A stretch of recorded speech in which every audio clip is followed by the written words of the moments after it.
అధ్యక్ష,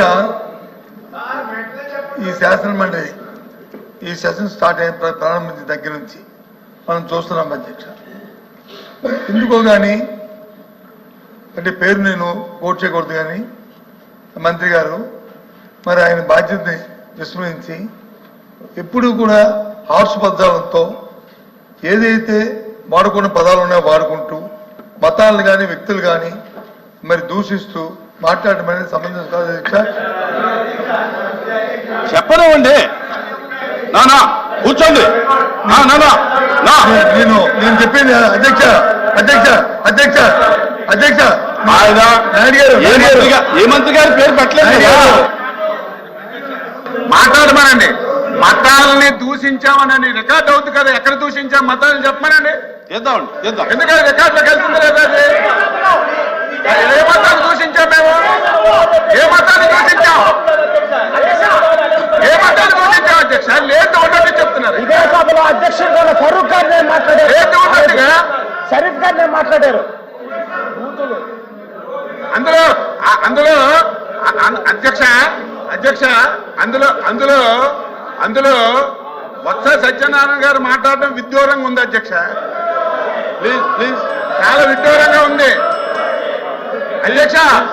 మీ స్థానంలో అధ్యక్ష, మీ స్థానంలో గతంలో చైర్మన్ గారు ఉన్నారు అధ్యక్ష, షరీఫ్ గారు ఉన్నారు అక్కడ అధ్యక్ష.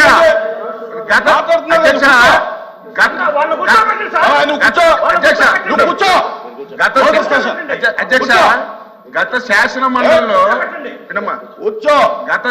మండలిలో తమరు స్థానంలో ముస్లిం మైనార్టీకి చెందినటువంటి శ్రీకాంత్ గారు మీకు మంచి పద్ధతి కాదు.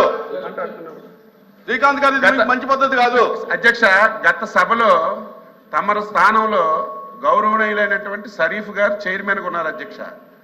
ఆ రోజు ఇదే సత్యబాబు గారు మంత్రిగా వీడియో కావాలంటే ఇస్తాను, వేయమనండి. రామారావు కూర్చోండి, వేయమనండి, వీడియో ఇస్తాను. వాళ్ళు చుట్లు ఆ జోలికి పోవద్దు. మేమేమన్నాం? ఎవరిని కించపరచలేదు. ఒకవేళ మంత్రి గారు ఆ మాటకి మీరు బాధపడి ఉంటే నేను వెనక్కి తీసుకుంటున్నాను గౌరవంగా చెప్తే మీరు ఒక మతానికి కించపరిచారు, ఒక కులానికి కించపరిచారు. లేని మాటలు మీరు అంటుంటే ఎలాగ మాకు ఊరుకోమంటారు? ధర్మమా? ఏమన్నారు ఆయన? ఏమన్నారు? తప్పులు చేసిన వాళ్ళు హజ్కెళ్ళినా కాశీకెళ్ళినా తప్పులన్నీ పోతాయని వెళ్తారని చెప్పి సామెతోటి చెప్పారు. ఆ సామెత కూడా తప్పైతే, ఆ సామెత అన్పార్లమెంటరీ అయితే, ఎవరైనా బాధపడితే బేషరతుగా నేను వెనక్కి తీసుకుంటున్నాను చెప్తే గౌరవ సభ్యులు ఇక దాన్ని మీరు 10 మంది సభ్యులతో మాట్లాడించడం పెద్ద చేయడం ఇది భావ్యం కాదు అధ్యక్ష. మళ్ళీ మీరు అధ్యక్ష, లేకపోతే మీరు ఎవరు వెనకపోతే మరి ఒకసారి ఇవ్వండి, మళ్ళీ ఒకసారి ఇవ్వండి మంత్రి గారికి. బేషరతుగా వెనక్కి తీసుకుంటాం అని చెప్తున్నారు. మీకు ఎవరికైనా బాధపడితే ఇంకంతకంటే ఏం చెప్పారు అధ్యక్ష?